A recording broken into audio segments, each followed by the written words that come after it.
They're my basic attack. You can see there's a next to my character profile up there. Whoa! Do not take my hand off the gamepad. Note to self. I'm going to cast a quick shield over here and then get in tight on this guy. Yep. Switch over to my knife. Now, when I'm using my arts, I'm using up these technical points, these TP that power all of my arts. Right. I can build those TP up faster by going into a melee attack, which brings me in close to the enemy. Or I can switch to a ranged attack that allows me to get farther away from what he's doing and kind of build up points more slowly, but be at a little less risk as I'm fighting.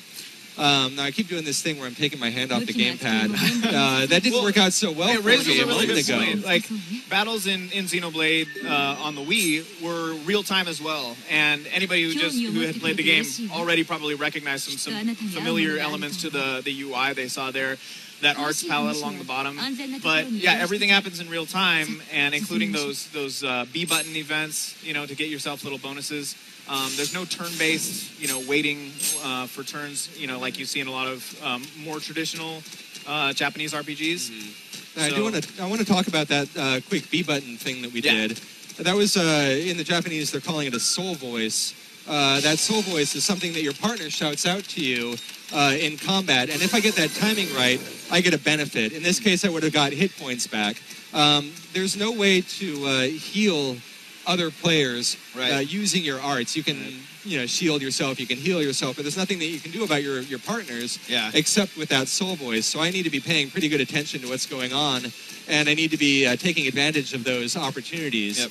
I'm going to grab a few little items as I'm running along here. If you played Xenoblade Chronicles, you would recognize some of these as quest-based items that you get as you talk to some of the townspeople in your hub towns. They'll ask you to search for things, and you'll find those things for them. It's stuff that you grab out in the field. You can also see over the monsters here their level.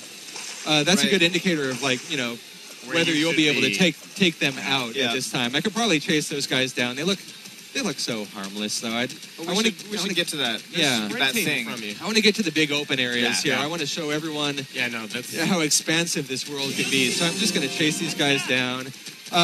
Over these guys here, you can see a couple of symbols there. Right. There's a couple symbols telling you it's in red, so you can tell that they're hostile. Right. I can target that guy. It tells you a little bit about how they're going to detect you by sight and sound. Yep. And it also tells you that ring. It tells you that if one of their kind is attacked within range of another of their kind, he's going to jump in and join in the attack. Yeah. So I'd be taking on two critters at once rather than one. Yep. Let's see if he notices me as I'm running by. I think I got past him. I'm not in a hurry to deal with those guys right now when I've got so much more to show you. Saying that it's easy to get distracted in this game is kind of an understatement, as you'll see here in a moment. Yeah, the very first thing I did when I walked down into these big open vistas is, I knew which way I was supposed to go and how I was supposed to get there, and I immediately turned the wrong way and just charged off to see what I could see. Well, yeah, you're always noticing something like, ooh, what's that over there? Let's go check it out. So you're going to see the sky clear up, hopefully. I think you're going to see that. I think that's going to happen here. I think she's mentioning that very thing right now. There it is. And then we're going to see our first human settlement, first human explorers who have escaped from the crash as well. Let's take a quick look out over this view. Now, the other thing you're going to see... one of my favorite spots. Yeah, you're going to see some just amazing things as the clouds dissipate and the fog clears up here. One thing that you're going to notice, hopefully, as we're playing right here, is that the weather shifts as does the time of day. So we're seeing daybreak now. We're going to come out into full daylight. But as you're playing, you go through your day and night cycle, and enemy behaviors will change in day and night. You have predators who are hunting at night. Right. You might see pack animals that are sleeping during that time as well. I think even you'll get some different enemies that come out at nighttime. Whoa. Yeah. Someone's waking up. Just amazing creatures in here. And again, it's the creature design and the variety of them that you see out in the field and how far out you can see them. It just blows my mind. This is a lot to take in. It is, when you're living in an escape pod, you know? Yeah, you've been in a pod, right?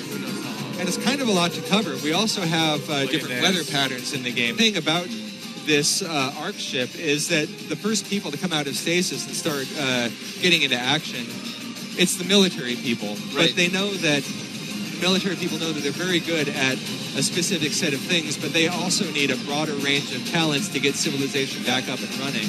So one of your tasks is going to be finding your farmers, your other craftspeople, your various skill sets to help bolster your first town's ability to survive and to sustain itself. Yeah. So beautiful. Look at that. It's good stuff. Another thing, before I forget to mention it, in Xenoblade, if I remember correctly, each character had a set type of auto attack, whereas in this game, every character can switch between melee and ranged on the fly. Yes. Which, you know, they incorporate a lot of sort of strategic elements, like you were mentioning with the soul voice. The characters you're battling with will call out for you to do a particular type of attack, and you get bonuses for following their orders. So she's just explaining this is the ship, this is their home base. We've been looking at some scenic vistas for a little bit, but I want to get deeper into some combat. It's time to So get let's busy. just jump into that. So she's saying here, you could jump down off that cliff if you wanted to, but she doesn't recommend it, not because you're going to get hurt. Fall damage doesn't appear to be a huge problem. This cliff? You could do that. She just said that there's some tough enemies down there, but it's up to you. So this is really wherever you want to go. Doesn't No, look so that's the thing. But we've got some people I want to take a look at over here first. These here's that first military installation over here. I'm gonna run past these guys, say hello, find some new landmarks. Right. Not too far from the ship, so you'll still be seeing some outposts where people have set up stuff. I think that's the fastest path for me to get over to the Ark. Yeah. It's hard though because I mean, like Ed was just saying, if you see it, you can pretty much go there. And I do want to get down to those guys. I got to get down there because you can get a sense of how big they are from up here, but the scale. Just be careful, Rich. Yeah, I know. Last time I did this, I got Did you accidentally attack one of them? Yeah. They're not level 1. They're not angry by nature, but if you attack them, they get a little angry. Yeah. That's how it works. But I'm going to start out by taking out a couple of these guys here. Yeah. You can see the one in the back. He is angry. He is aggressive. Right. Right Now he's facing away from you. He doesn't see me, and his friend doesn't seem to mind me being here. I'm going to start with his less aggressive friend. Right in the rump shot there. Yeah. Nope. Okay. So much for less aggressive. So you're switching the target around from different parts on the enemy. Yeah. So if I move to the back, you can see over in the bottom right of the screen, you can see that I've got a couple of pieces of information about where I am in relation to the enemy. You can see the first on the side of the slash, I'm in front of, or on the side of, or behind, in back of. The other one, it tells you my ground, middle ground, high ground, low ground. So I can tell when where I am in relation to them and what advantages I might have. I think as you progress on, they go into more depth about how different positioning can be really advantageous depending on the enemy. I just used my assault hammer. I want to point out something about all of these arts. There's a recharge time to all of them. So I just used it, and I'm slowly building up the charge again. You're going to see the charge meter slowly fill up. It's not going to be so important for this battle, but I think with this angry guy over here, it's going to be a little bit more. And sorry, he's just grazing. I know. Did you call that a rump shot? Just angry. That's not an official term. Not official. That's just me. Not official. I'm so unfair to these guys. So I'm going to go over here and help my friend. Got the soul voice this time. Yeah, it wasn't a tremendous success. If I got the timing perfect, I'd get a huge boost. Yep. But you can see the assault hammer I've highlighted now. Right, it's almost all the way built up for a second time. That's its second charge. So some of these things have basically a double recharge. Yep. When things have a double recharge, they have a bonus effect that comes into play. It was hard to see there, but a little tooltip appeared showing that once you let it build up a second time, it gets like a damage boost, and that varies from art to art. So I think with your shield, if you let the shield build up twice, you can use it twice in a row. So that adds more depth.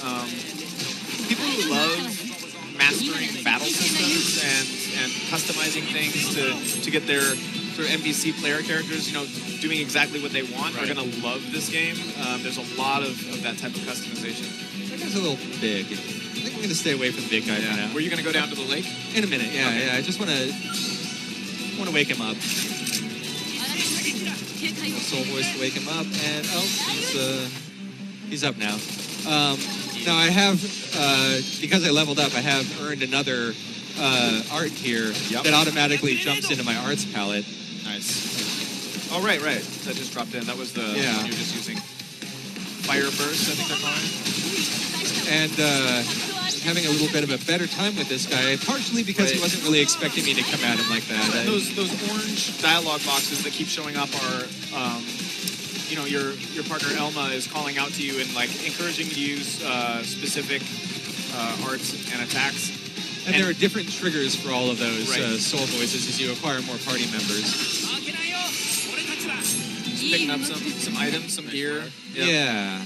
Now I've got a couple of items. I'm going to see if I picked up some stuff I can use. I want to show off some of the character information here. Careful of these menus though, because they go lost. Deep. Yeah, I get lost in these menus. So I'm going to choose Ethan. I've got a couple of different aspects to my character. There's my inner stats, and then there's my class stats. So my inner stats are things that are intrinsic to my character, but also the items that I'm carrying. My class stats are dependent, obviously, on what class I've selected. Step back out of here and go to my items, though, real quick.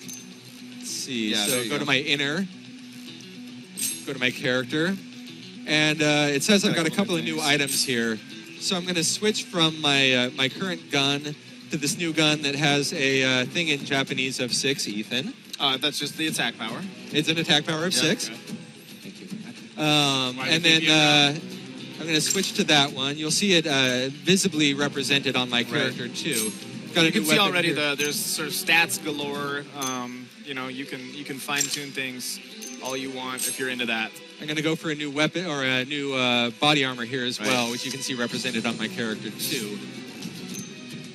I don't think Elma's got much new, but I'm going to see what she starts with pretty good stuff. Did you just give